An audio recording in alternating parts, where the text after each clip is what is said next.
Hi everyone, welcome back to my channel. So I posted on my Instagram recently on a day that I was heading into London to an event about how I get anxious leaving my kids, and it's almost like a form of separation anxiety, but rather than the kids feeling anxious to be separated from me, it's the other way around, and I get myself in a right state when I know that I'm going to be away from them for any longer than an hour or so. And I couldn't believe how many people commented on that photo or sent me a message to say that they feel exactly the same way, that they didn't realise other people did too, that they're so glad they're not alone. And I must admit, I always felt like I was a bit alone in that as well, like I was being a bit silly and I should just pull myself together, and just that it wasn't normal to feel that way. So I've felt this way about leaving my children since becoming a mum 12 years ago, since Dylan was born. I've always found it really, really difficult to be separated from them. It's worse when they're babies, and because I've had two babies very close together, then a gap, and then two pretty close together again, I feel like I've always felt that way for the last 12 years.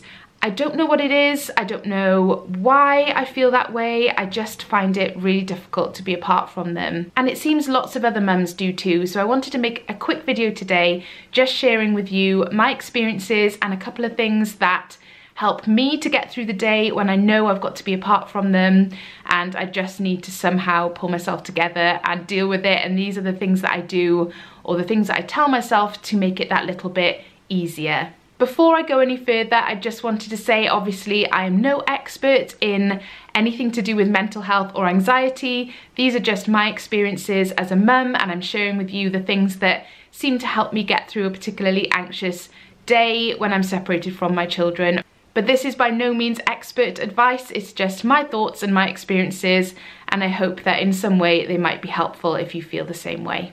So the first thing I want to mention is a Channel Mum anxiety course that has recently launched. In fact, it's this week, and I wish it had been around a couple of weeks ago when I went to London, because I would definitely have looked at it then, and I will be bookmarking it on my laptop for the next time I know I'm going to be separated from them. The course is run by Emma Kenny, who is the Channel Mum psychologist, and she shares some tips and strategies for dealing with anxiety, so it's well worth a look if it's something that you find you struggle to deal with, or if you know someone else that deals with anxiety as a mum and you think it might help them out. The link will be in the description box, so do go and have a look if it's something that you can relate to. So for me, the separation anxiety starts way before I actually leave the kids for the day.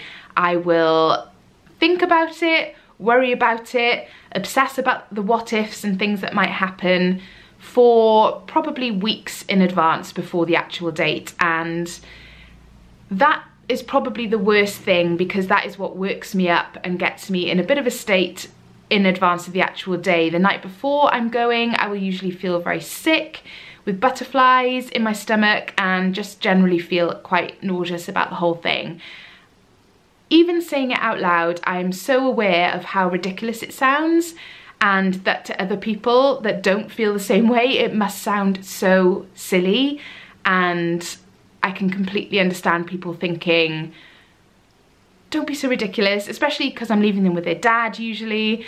Just, you know, pull yourself together, they're gonna be fine, what's wrong with you, why do you feel this way? I can completely understand why people would think that, but to me, and to some of the people that commented on my Instagram post that said they feel the same way, it feels very, very real and very all-consuming. It's all I can think about. It's a physical sensation as well as a mental sensation. You know, I'm thinking about it, but I also feel it inside. I feel sick and I feel a bit shaky and just not quite myself.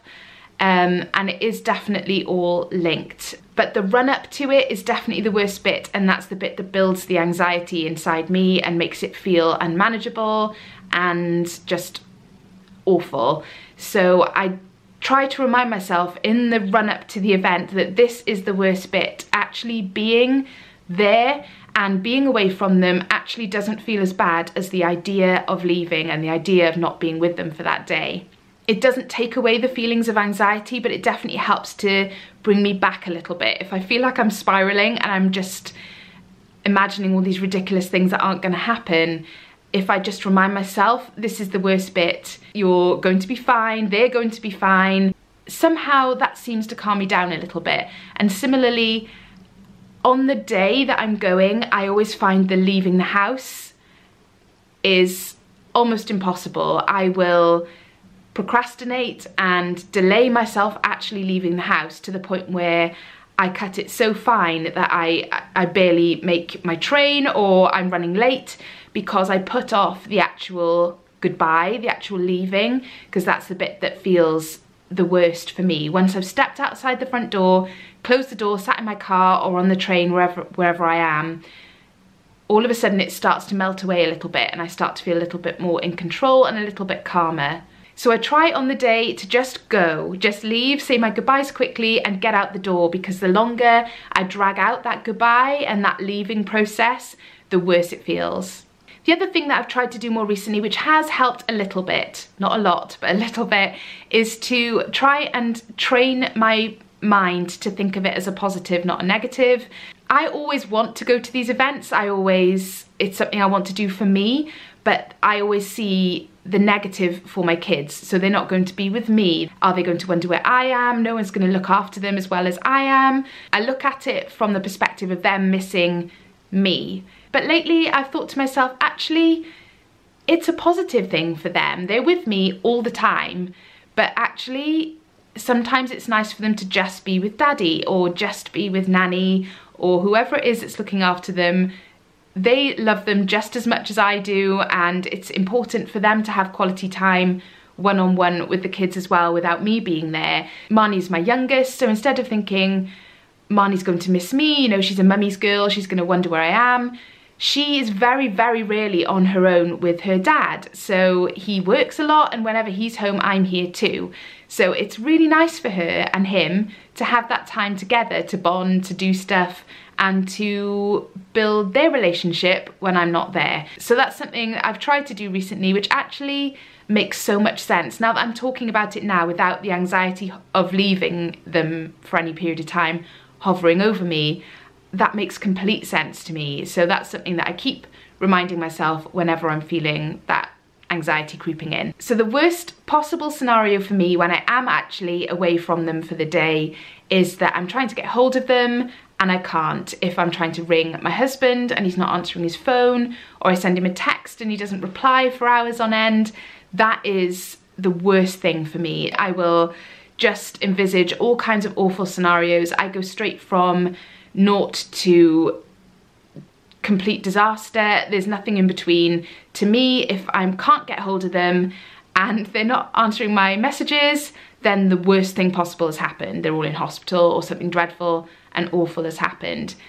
There is no rational thought process involved at that stage. So something that I've done, which is a must for me and makes the world of difference, is that I have an agreement with my husband or whoever it is that's looking after them, but it is usually him, that he will send me regular photos or messages or little video clips throughout the day. That way I'm constantly updated, and it does sound really over the top now I'm saying it back, but it is actually really lovely to have that little update throughout the day, and I don't need to contact him and run the risk of him not answering the phone, which just sends me into a complete panic. So that one is a massive help and makes it so much easier. So the last thing I do is to set myself a little mini goal. So I will focus on that if I'm feeling a bit lost or wondering how they are, or I haven't had a message for a while and I'm stressing myself out.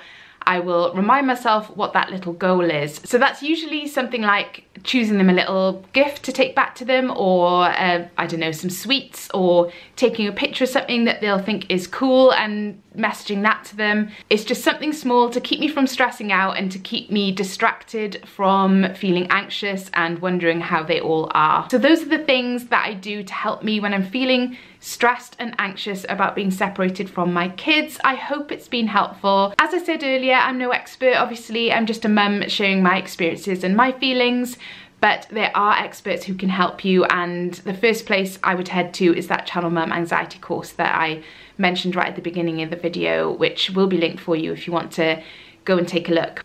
Thank you so much for watching. Don't forget to subscribe to my channel if you're not already, so you don't miss any of my videos, and I will see you in my next one. Bye!